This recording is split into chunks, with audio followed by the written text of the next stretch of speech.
the Atlantic is really starting to heat up as more signs of development are to come.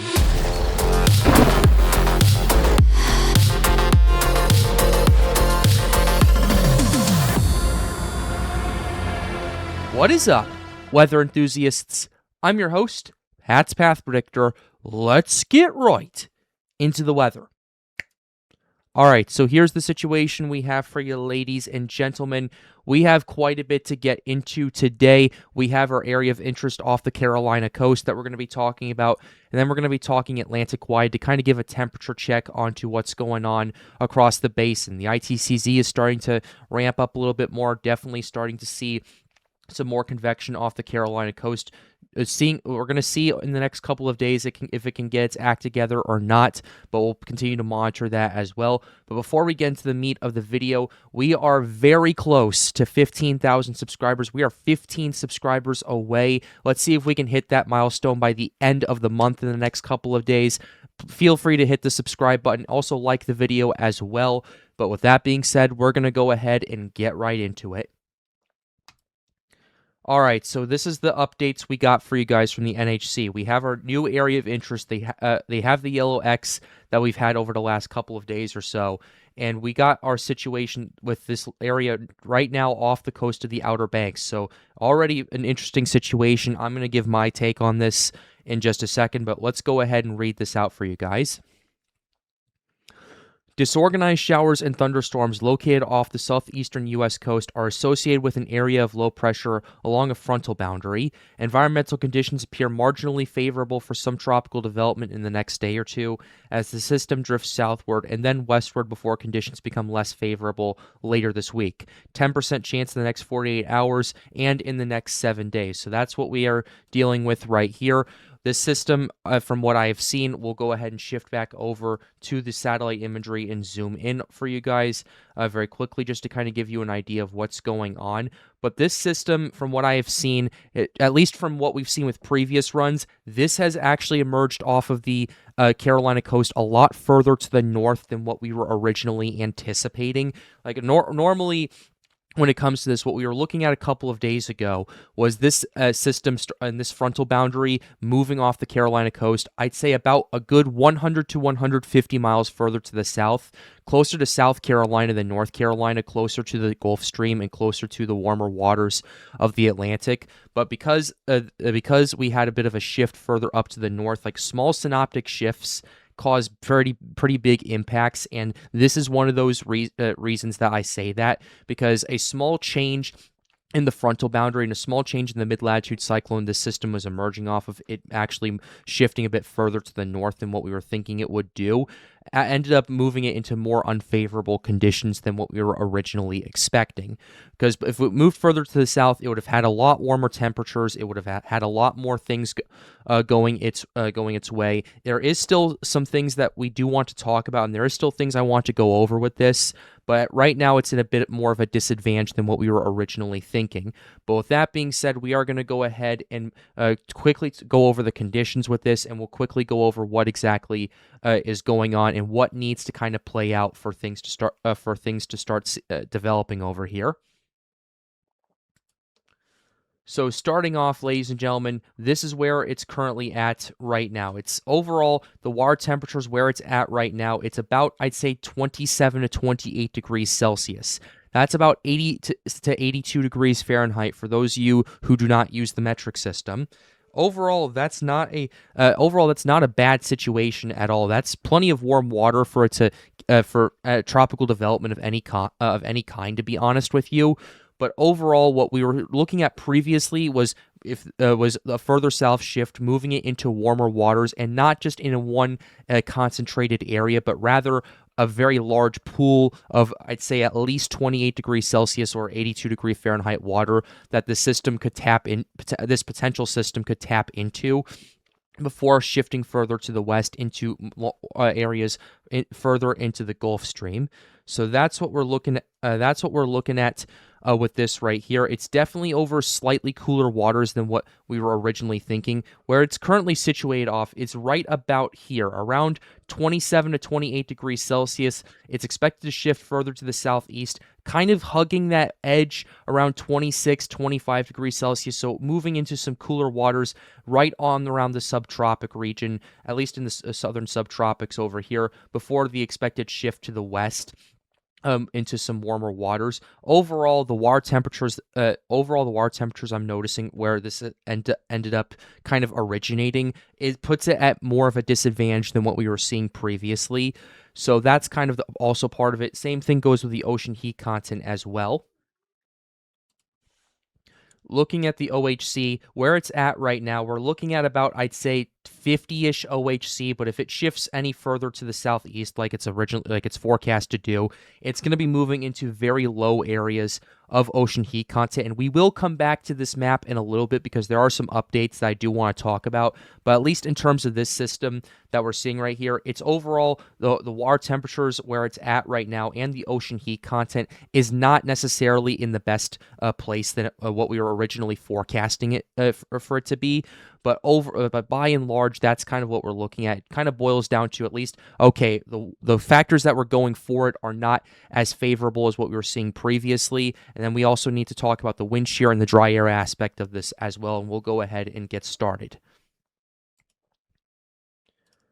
So here is our wind shear for you guys right here. How about let's take a quick gander at this because we were looking at this previously, and the one thing I was talking about was, okay, there is that one area of pretty large wind shear that kind of dives down into off the Carolina coasts about 4 or 5 days out. That was from yesterday's video. I want to kind of see how it's exactly going to persist. And what we're looking at for right here, it's not necessarily, from what I'm seeing, the shear pocket is definitely still there. And there is still this shear a little bit further up to the north off the coast of Virginia over here.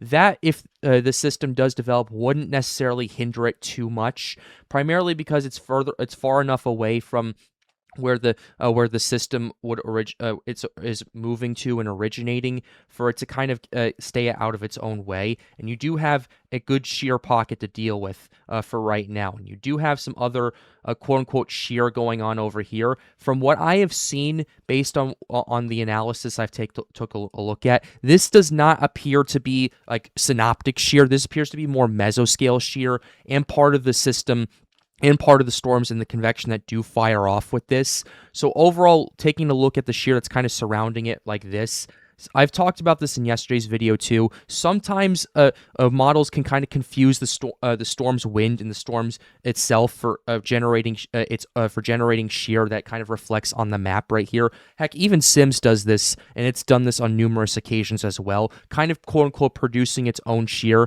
when in actuality it's not shear at all. It's actually the wind speed in the system itself.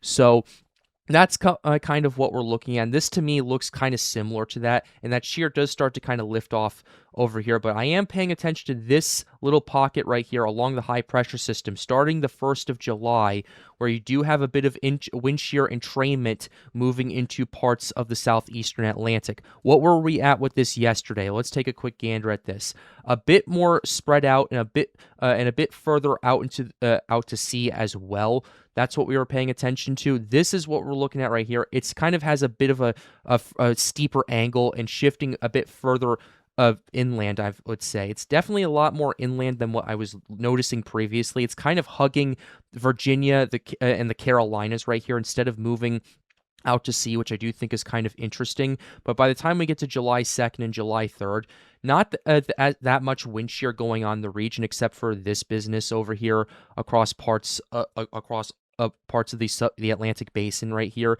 Then as we get to the 4th of July, you're not seeing that much going on at all. In fact, a lot of the wind shear across much of the subtropics actually collapses. And that's something I'm going to go ahead and emphasize and talk more about in just a second. But that is kind of an interesting. So from what I'm seeing, wind shear, with the exception of a couple areas, doesn't look like it's going to be the inhibiting factor for this. Yes, it might Yes, it might be an inhibiting factor early on. It might be an inhibiting factor if that shear doesn't stay on the coast and moves out to sea. But overall, that to me is not the reason why we're not looking at this as favorably as we did before. The reason for this, I think, is most likely, let's go ahead and take a look at our wild card scenario. This is the wild card I've been talking about. This is our dry air aspect of it. I was looking at it. I was going, okay, things are a bit iffy with this. If there's not a lot of shear for the system to battle it, it shouldn't be too big of an issue. But from each model run I have seen, there has been more and more dry air that has moved into the region. And a lot of this dry air that was further to the north has shifted further to the south as well. And there is still some moisture that the system can kind of dive off of. There is still a pretty decent moisture pocket, but it now has more dry air to battle with than what we were seeing previously. I was noticing this trend with the 12Z run yesterday, and I'm noticing this again now. So my main thing to looking at this is, yeah, this is going to be dry air that's going to be battling this, and by the time we get to the 1st of July, dry air just fully kind of encompasses this right here. So overall, I think that's the main killer that we're seeing right here. So just to kind of take a recap of this. Cooler water temperatures due to further north placement and more dry air than expected is what is kind of lowering those chances. Wind shear has not been an inhibiting factor, and theoretically this could still do it. It would just have to do it in the next day or so for things to get its act together, and it would also have to produce a lot of convection to keep that dry air out. But overall, that's kind of what we're looking at. So looking at right now, and that's something we're gonna still have to pay attention to regardless. Regardless, considering its close proximity to the coast. And I'll continue to keep you updated in the next couple of days as we get more data and more information in. But now we're going to go ahead and pivot over to Atlantic wide. What are things shaping out towards as we're getting to the last couple of days of June and as we start going into July? That's when we start seeing the peak heating of the Atlantic. That's when we start seeing a lot of the wind shear starting to become a lot more troughy and ridgy, going up and down across much of the Atlantic basin. What exactly are we going to be seeing with this? And we can go ahead and get started back to our water temperature map. So looking at water temps for you guys right here, this is for June 29th, ladies and gentlemen, and already across much of the Gulf, we are looking at over 30 degrees Celsius, which is about 86 degrees Fahrenheit, across a pretty large portion of the Gulf region, including parts of the loop current as well, which is definitely a rather scary prospect to look at right there. And we can expect these water temperatures to continue heating up, not just here, but also off the East Coast as well. And the reason for this is because we have a high pressure system that's currently moving into parts of the eastern United States. That's what's generating as a massive heat dome across much of the U.S. In fact, my temperatures here got up to the mid to higher 90s with a heat index of 110 yesterday. That's going to be pretty paramount across much of the Midwest and the Deep South as well. And those temperatures and that heat index with that heat dome that's building up across parts of the U.S. also will leak into parts of the Gulf region and into parts of the Atlantic basin off the East Coast, especially the southeastern coast of the United States, although areas around the Delmarva Peninsula, New York, and New Jersey are not exempt from this. And what we're going to start noticing, especially in the next couple of weeks or so, is those two areas in particular are really going to start heating up in terms of water temperatures. Maybe you'll start seeing some 31 degrees Celsius areas in the Gulf. Maybe you'll start seeing those 30 degrees Celsius areas that are currently off the coast of Florida moving further up the Gulf Stream. Maybe you'll start seeing even more warming going on in the Atlantic basin in south of the subtropical line. In fact, you're already starting to see that. Look at this, 29 degrees Celsius. That's 84 degrees Fahrenheit right there across parts like off the coast of the Bahamas over here. Things are really starting to heat up over here, and they're going to continue to do so for the next couple of weeks. These are the two main areas that are really going to get the bulk of it. Although if you're in the Delmarva Peninsula, New York, New Jersey, those areas on the east coast of the United States, I would not be surprised if you see water temperatures really starting to heat up from this heat dome that's building in your area. We were talking about this on the Triple P show on Friday, and Ethan was bringing this up quite a bit for you guys over there. That's going to be an interesting situation, especially considering how cold it was during the winter and that's also part of the reason why a lot of the subtropics also are not really warming up like the deep tropics are over here. It's because you had a pretty extreme winter, and a lot of that permacold that you had from those troughs moving into parts of the eastern United States carried into the subtropical Atlantic, and that's why you see a tighter gradient of water temperature change from the tropics to the subtropics over here. So that's kind of our situation we're paying attention to. Also, briefly, we are here's the climate reanalyzer. We are at least by a pretty at least, even though it's by a marginal margin right here, we are at least according to what I'm seeing, the third warmest Atlantic sea surface temperatures right here. We have eclipsed 2025 areas, albeit narrowly, but I would not be surprised if we start seeing those areas surge once again, especially when while that heat dome is across parts of the U.S. and it's going to end, and when it shifts further out into the Atlantic and moves over there as well. I would not be surprised if we start seeing areas, especially in the tropics and the southern subtropics, starting to heat up as well. And the thing that I find kind of impressive with this is all happening in a more concentrated area in the tropics. 2025, we had a lot of warm water, but it was very spread out across both the tropics and the subtropics, and you didn't have as tight of a temperature gradient, and you need those gradients to produce instability, and we had a lot of stability issues going into 2025, which is why it wasn't an active season. We talked about this quite a bit. But also, what we're seeing this year too is this is just in a more concentrated area, in areas like the main development region, areas in the Atlantic Basin, the Gulf region, the Caribbean's even starting to heat up a bit more as well. So it's definitely something you're going to want to watch out for. I've also been watching what's been going on in Europe. I know there's a pretty big heat wave going on over there. That is really spiking up the Mediterranean water temperatures over there. I'm going to need to see how exactly that's going to impact tropical development down the line if that keeps up. And I'll get back to you guys on that. I'll definitely talk more about that as time continues to progress.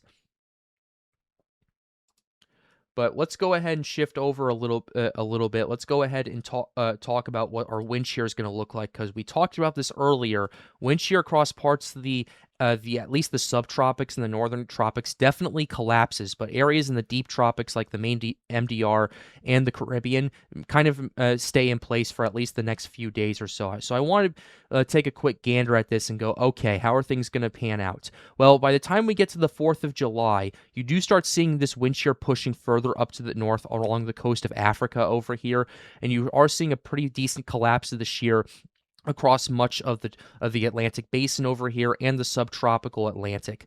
Things are definitely getting interesting for sure. The Gulf is becoming more of a wild card as well. The Western Caribbean has always been a bit of a wild card with this, but the Caribbean graveyard kind of holds firm, especially as we get towards the second week of July. And you're also noticing too, as well, off the North America, those troughs and those ridges are pushing further and further and further up to the north. Those are not going to be as big of factors going into parts of going into mid to late July as well, and it's mainly going to keep the shear that it does generate into areas like Canada, the northern United States, and the subtropical Atlantic. But so our main area that we need to pay attention to is this area. But by the time we get to July 8th, you do see a break in the wind shear in the eastern MDR right here, and that continues to persist throughout the time we get to the 10th, by the time we get to the 11th as well, where a lot of the shear just gets launched and lifted further up to the north. Right here, from pretty much the western MDR all the way to the eastern half over here, you're seeing a pretty significant ridge starting to build up over here, which I do think is kind of interesting. I'm not necessarily saying things are going to start blowing up over here, but you have a pretty significant shear pocket starting to develop around the second week of July across parts of the eastern MDR that I do want to keep my eye on. And correlating this, let's take a look at the Sahara air layer and the dry air. Yeah, there's still a lot of dry air to battle with this right here, but the times are starting to change quite a bit. And as we get to July, and further into that, we're going to want to pay attention to those regions especially to kind of see how this is going to set the tone for the rest of the Atlantic. And we'll continue to keep you updated on that, as well as our area of interest off the Carolinas coast here on the Pat's Path Predictor channel. But with that being said, we're going to go ahead and close the video out right here. I really hope you guys enjoyed it. Be sure to like the video and absolutely subscribe to the channel if you are new. We are 15 away from 15,000. Let's see if we can get it done in the next couple of days. Let's see if we can get it done by the end of this month. That would mean so much. I've been doing this for almost 5 years, which is crazy when you think about that. So it would mean a lot to me if you did that. Feel free to join the Storms United Discord server as well. The link to that will be in the end screen. And with that being said, have a wonderful day, guys. Stay safe.